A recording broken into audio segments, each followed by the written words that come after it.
Les clés de la réussite d'une façade ventilée. Si je vous parle de façade ventilée, ça vous dit quelque chose? Vous voyez de quoi il s'agit?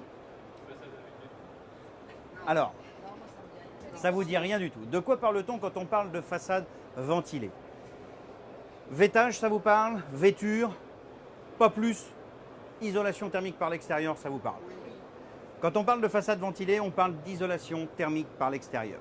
Et quand je fais de l'isolation thermique par l'extérieur, j'ai plusieurs types d'isolation thermique par l'extérieur. Celle que vous allez trouver la plus répandue aujourd'hui sur le marché, c'est ce qu'on appelle l'ETIX.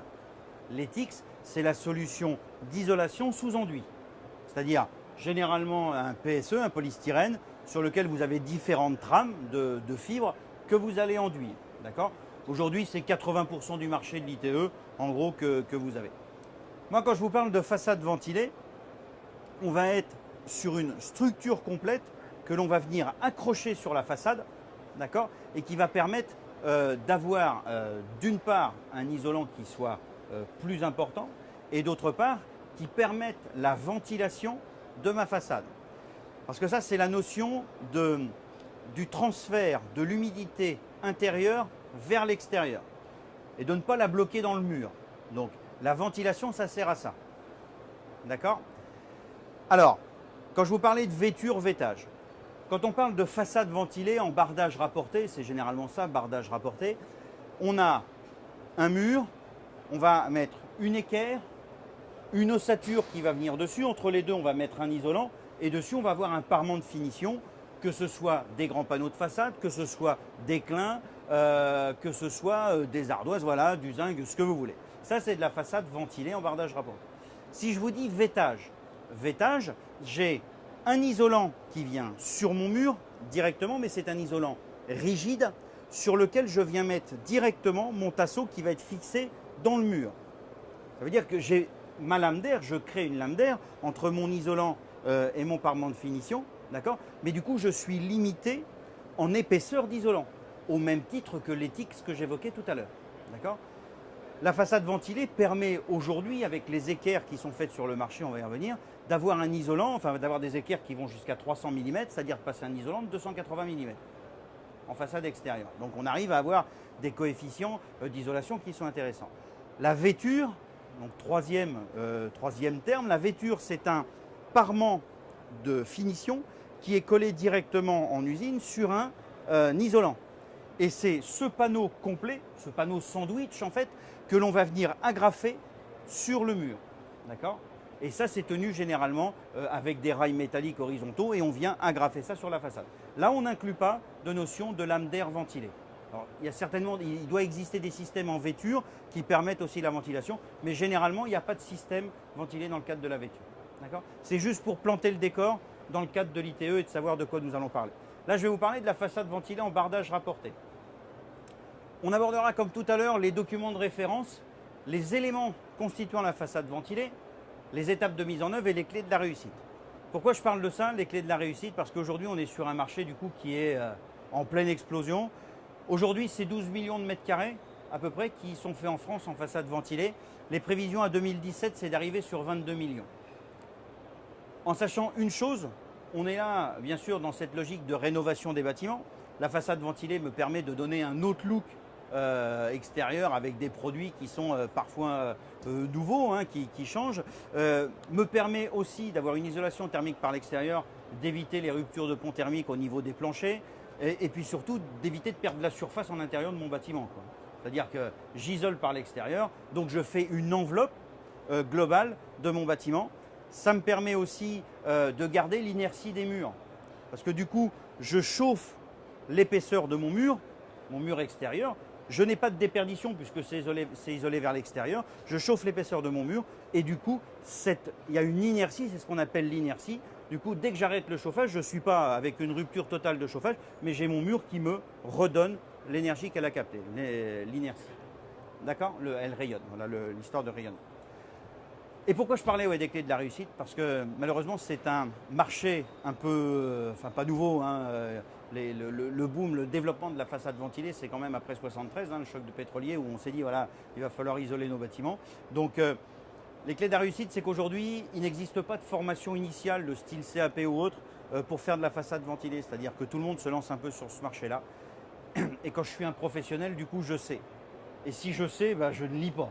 Donc, puisque je sais, qu'est-ce que j'irai lire? Donc voilà, on fait toujours. Bah, pas besoin de se former, bien sûr. Bien sûr. Et quand vous regardez sur un salon comme Batimat, j'avais rencontré un couvreur qui me disait, mais moi, mon premier salon, c'était en 67.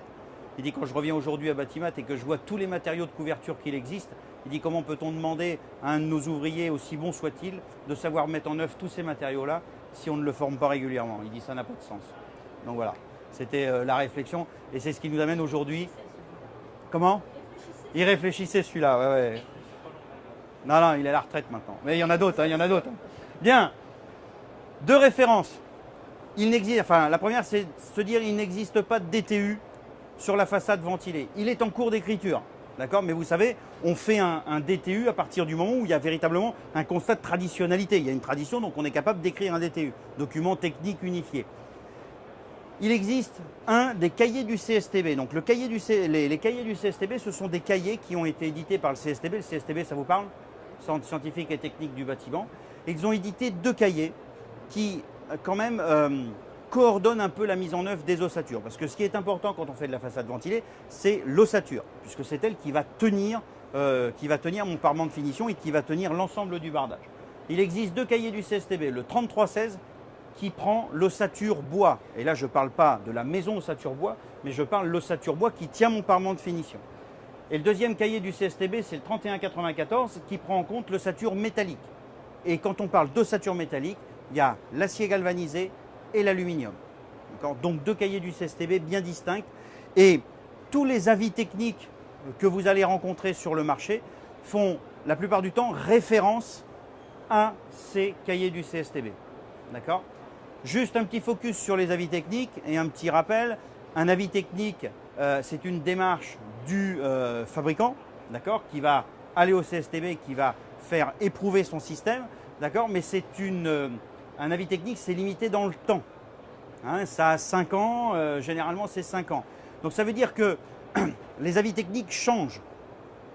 Et dans l'habitude des gens, ils sont parfois sur une habitude d'un avis technique qu'ils connaissent, qu'ils maîtrisent bien, et puis au bout de 5-6 ans, ils travaillent toujours avec le même avis technique, sans penser que l'avis technique a pu changer, voilà, ou une mise en œuvre particulière a pu changer.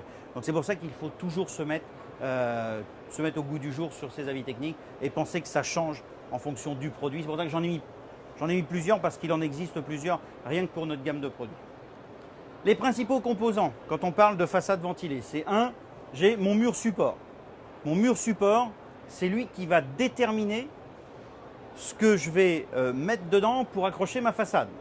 Donc c'est un élément primordial. C'est également lui qui va vous déterminer quel coefficient d'isolant je veux atteindre. Enfin, c'est tout ça. La fixation de l'équerre, j'y reviendrai aussi tout à l'heure. C'est-à-dire qu'on n'utilise pas n'importe quel type d'équerre. Hein, sachant qu'on peut faire du bardage de la façade ventilée jusqu'à 40 mètres de haut, il vaut mieux que ça tienne. D'accord ? Surtout qu'on a découvert en 2011 qu'il y avait des zones de sismicité en France qui étaient très étendues, donc c'est plutôt pas mal. L'équerre, c'est elle qui va permettre le déport de mon ossature par rapport au mur. Cette équerre-là, elle supporte deux contraintes, c'est-à-dire une contrainte par rapport au poids, par rapport aux charges verticales, d'accord, et par rapport aussi à la dépression, ce phénomène de dépression que j'évoquais tout à l'heure. Donc il va falloir aussi la dimensionner en conséquence. L'isolant, on pense bien qu'il ne se tient pas tout seul, c'est-à-dire qu'il va falloir le fixer. D'accord ?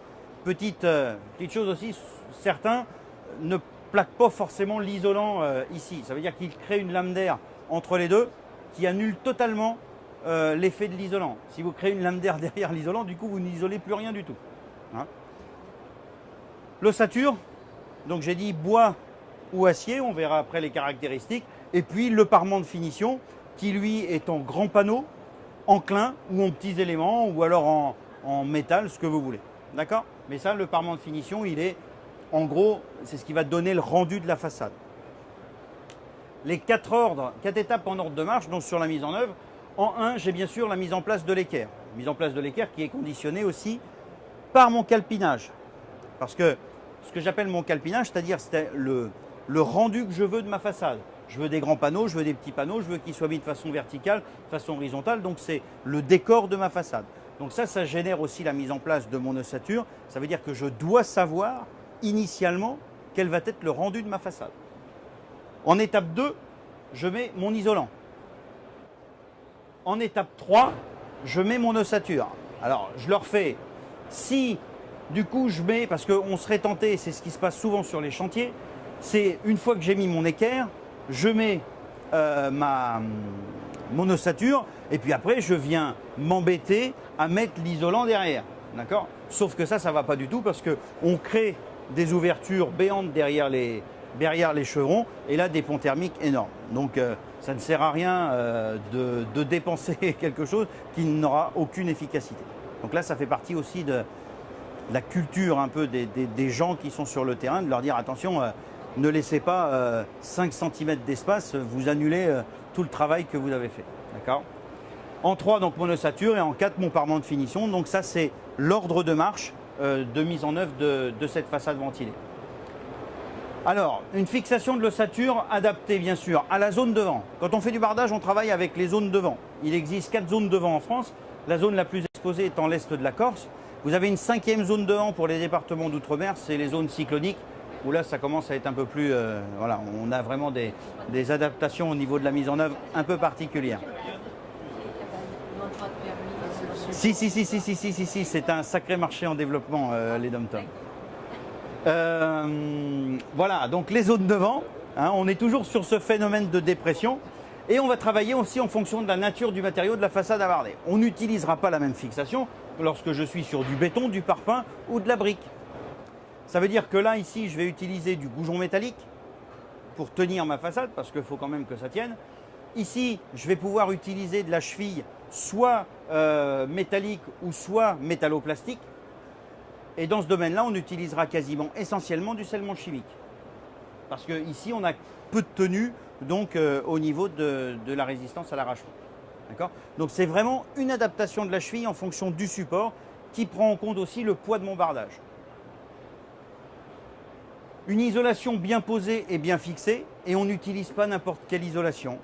On ne fait pas d'économie de bout de chandelle sur l'isolation. L'isolation, elle doit tenir en place le temps des travaux. Quand je dis elle doit tenir en place, il ne suffit pas qu'à la première averse, du coup, votre isolation se gorge d'eau et puis qu'elle tombe. Donc l'isolation doit être avec un revêtement non hydrophile. Ouais, c'est le cauchemar. Mais demain, vous regarderez peut-être les façades d'un œil différent, tout au moins je l'espère. Et vous verrez les façades des fois qui sont en cours d'exécution. Surtout en cette période-là d'hiver. Et vous allez voir parfois des lambeaux entiers d'isolation qui s'en vont au vent et tout. Donc ben ça, c'est 2 pathologies qu'on connaît bien. C'est d'une part, c'est pas fixé, et surtout, c'est pas le bon isolant qui est adapté. Ben oui, ça, des fois, et on fait des économies du coup sur l'isolant. Et puis dès que ça a pris 2-3 averses, l'architecte qui vient, il dit ben voilà, maintenant, il va falloir me changer l'isolant parce qu'il a pris l'humidité. Donc voilà. Oui, tout à fait. Très bonne remarque. Moins cher et toujours trop cher. Je répète hein, pour nos auditeurs. Ici, 2 types de chevilles. La cheville plastique pour tenir mon isolant, la cheville métallique. Il faut savoir qu'avec la façade ventilée, donc on crée à chaque fois une ventilation du bas vers le haut. C'est aussi cette ventilation un accélérateur au niveau de l'incendie. D'accord ? Puisque, ben oui, donc comme on ventile bien. Et qu'on est dans certains cas, notamment sur ce qu'on appelle les locaux à sommeil, style hôtel ou choses comme ça, il faut éviter au maximum la transmission au feu d'un étage à un autre. Et vous savez qu'avec la classification maintenant des Eurocodes, on prend en compte aussi le gouttage et le dégagement de fumée. Avant, on disait un matériau, il est M1, M2, M3. D'accord ? C'était sa combustion. Maintenant, on prend en compte est-ce qu'il goûte et qu'est-ce qu'il dégage comme fumée. Parce que dans les incendies, la plupart du temps, lorsqu'il y a des victimes, c'est souvent par rapport au dégagement de fumée. Hein, ce n'est pas forcément par rapport aux flammes. Donc quand je suis sur des locaux à sommeil, pour éviter qu'il y ait une transmission de l'incendie du haut de ma façade vers le bas, je ne vais pas mettre de la cheville plastique qui va goûter, qui va faire de la gouttelette. D'accord ? Donc je devais travailler avec de la cheville métallique. Et de plus, on va me demander de faire un compartimentage tous les 2 niveaux pour éviter qu'il y ait une transmission du bas vers le haut. D'accord? Donc ça fait partie de la réglementation, mais c'est la façade ventilée parce que cet effet speedé, du coup, il accélère considérablement la transmission du feu par les façades. Alors on va créer effectivement un fond thermique à ce niveau-là. Tout à fait. Mais après, très bonne remarque. Oui. Non mais il existe en plus, effectivement, on crée un pont thermique là-dessus à ce niveau-là. Il existe certainement des fabrications où on limite le pont thermique justement par cet apport plastique autour de cette partie. Ce qui craint ici, c'est l'étoile. Hein. C'est l'étoile. La lame d'air de 20 mm. Ça, c'est vrai en couverture ou en bardage. La lame d'air, elle est égale à 20 mm. Et on ne confond pas lame d'air et section de ventilation. C'est deux choses différentes. La lame d'air, c'est le volume d'air nécessaire dont j'ai besoin. La section de ventilation, c'est l'ouverture nécessaire pour faire rentrer de l'air et sortir l'air. D'accord? C'est deux choses différentes. La lame d'air, elle est toujours de 20 mm. La section de ventilation, elle varie en fonction de la hauteur de mon bâtiment. Plus je suis haut, plus j'ai besoin d'avoir une ouverture en bas, en pied de bardage et en haut, pour laisser passer l'air. D'accord? C'est comme pour une cheminée sur une notion de tirage. Pareil. Donc souvent, on a souvent tendance à confondre les deux. Les gens nous disent « Ouais, mais j'ai la lame d'air de 20 mm. » Oui, mais elle n'a aucun intérêt si je n'ai pas d'ouverture en bas et de sortie en haut. Et je dis bien d'ouverture en bas et de sortie en haut. Les gens aussi n'ouvrent qu'en bas et l'air ne va pas jusqu'en haut, fait un tour et redescend et il ressort. Hein. Ça ne fonctionne pas comme ça. Ça ressort là-haut. Ça veut dire qu'on n'oublie pas aussi au passage de baie, c'est-à-dire de fenêtre, de sortir au niveau de l'appui de fenêtre et de rentrer de nouveau au niveau du linteau. Donc c'est ça. C'est vraiment ce qu'il faut avoir à l'esprit quand je fais de la façade ventilée. Il faut que ce soit toujours ventilé au dos du produit. Juste une petite remarque à ce niveau-là. Excusez-moi. Si vous saviez comme c'est bon. Pardon. C'est sadique, pardon. Voilà, j'ai perdu le fil de mon truc. Ouais. La lame d'air, elle sert à quoi? Elle sert à éliminer l'humidité qui va se transférer de l'intérieur du bâtiment vers l'extérieur. Là, j'ai besoin d'une lame d'air pour assécher ça. Et d'autre part, je peux avoir aussi, lorsque je suis sur des panneaux qui sont ouverts, hein, ça arrive, hein, je peux avoir des panneaux ouverts, l'eau qui pourrait s'infiltrer derrière, ça sert aussi à l'évacuer rapidement et à assécher la surface. D'accord? L'ossature, important quand je suis sur du bois. La profondeur de mon bois ne doit pas être inférieure à 50 mm. La profondeur, ça va être la résistance mécanique. D'accord? Ici, sur les ossatures que ce soit de l'aluminium ou de l'ossature en acier galvanisé, du coup, là, vous allez avoir des abacs qui vont vous permettre de dire il faut utiliser tel type d'acier galvanisé avec tel taux de galvanisation. D'accord? En sachant que l'acier galvanisé, on ne peut pas le passer, par exemple, en front de mer. Voilà, ça ne tient pas. On est obligé de passer généralement en aluminium. D'accord? Donc, ou en bois. Ou en bois, ça va mieux. Hein? Okay, ou en inox, pourquoi pas. Le bois aussi va déterminer, je reste sur l'ossature bois, va déterminer le nombre d'équerres que je vais avoir en fonction du support. Ça veut dire que quand j'ai une profondeur de bois de 50 mm, que je mets une équerre tous les 1,35 m en alternance, je n'ai pas une flèche supérieure à 1/200 entre deux points d'appui. Ça, c'est la règle du bardage. Je ne peux pas avoir une flèche de mon ossature qui soit supérieure à 1/200. Okay? Quand je dimensionne 50 mm de profondeur de bois avec une résistance de bois de classe C18, C18 c'est la résistance du bois, que j'ai un écartement maximum à 1,35 m, je suis sûr d'avoir une flèche inférieure à 1/200. Certains nous disent « Ouais, mais nous, on n'utilise pas ce type de bois, on travaille avec du 6-4 ». Très bien. Par contre, vous allez devoir justifier que votre bois n'a pas une flèche supérieure à 1/200 et du coup, vous allez certainement être obligé de réduire l'anthrax des équerres. Et qu'est-ce qui coûte cher dans l'histoire? C'est bien la mise en place d'équerres. Okay? Il existe des systèmes, par exemple, aluminium, qui permettent d'avoir une équerre simplement à un nez de dalle et l'autre à l'autre nez de dalle. Deux nez de dalle, c'est 2,70 m. Vous voyez ce que je veux dire, hein, c'est-à-dire à deux planchers, 2,70 m. C'est pour ça qu'on raisonne ici à 1,35 m, c'est-à-dire une équerre sur un nez de dalle, l'autre équerre à un autre nez de dalle et une équerre intermédiaire. Certains systèmes, je vous le disais, en aluminium permettent d'avoir simplement une équerre en haut et une équerre en bas et d'avoir uniquement un profilé entre les deux. D'accord ? Le parement de finition. Le parement de finition, lui, il est là pour décorer. Enfin, je le fais grande maille, mais aussi pour protéger l'isolant. D'accord ? Ce parement de finition, il a besoin de bouger. Vous comprenez bien ? Le mur, lui, il bouge. Vous le vouliez ou non, il bouge. L'ossature, elle a une variation aussi dimensionnelle, elle va bouger. Le parement de finition, du coup, si vous le bridez sur votre ossature, il va casser. Tous les parements, quels qu'ils soient, vous devez mettre un point fixe. Tous les autres points, ce sont des points coulissants. Comment je fais mon point fixe et mon point coulissant ? Notamment sur de l'ossature bois, j'utilise de la vis. Ma vis, elle a un diamètre de 4,8. Pour faire mon point fixe, je vais percer mon panneau à 5 mm. Donc du coup, quand je mets ma vis dedans, il est bien fixe, j'ai 2/10 de millimètre. Tous les autres trous sur ma plaque vont être faits à 8 mm. Et j'utilise la même vis de 4,8. Ça veut dire que du coup, mon panneau il peut bouger. J'ai un point qui maintient mon panneau en tenue verticale et tous les autres points qui sont là pour le tenir à la façade et d'avoir cette variation qui puisse bouger. Malheureusement, ça fait partie des choses que les gens ne respectent pas. Ils percent tout à 5 et hop, ils fixent. Et généralement, ça fait 2-3 hivers, 2-3 cycles gel-dégel. Voilà, ça bouge un peu dans tous les côtés. Et puis après, on s'aperçoit les désordres qui apparaissent, les panneaux qui cassent ou alors les têtes de vis qui s'en vont. Enfin, il y a quelque chose qui ne tient pas. Parce qu'il faut que ça bouge. Deuxième point, c'est ce qu'on appelle la pince ici. C'est-à-dire à combien je mets ma vis de l'angle de mon panneau. Du coup, je vais la mettre à 70 mm du bord horizontal et 20 mm du bord vertical. Ce qui évite, parce que si vous la mettez à 2,2, du coup, vous occasionnez juste un tout petit bout aussi qui n'a que trop peu de résistance mécanique. Ok ? Ça, c'est les choses à respecter. Sur les petits éléments, les clins, voilà, on respecte la même règle.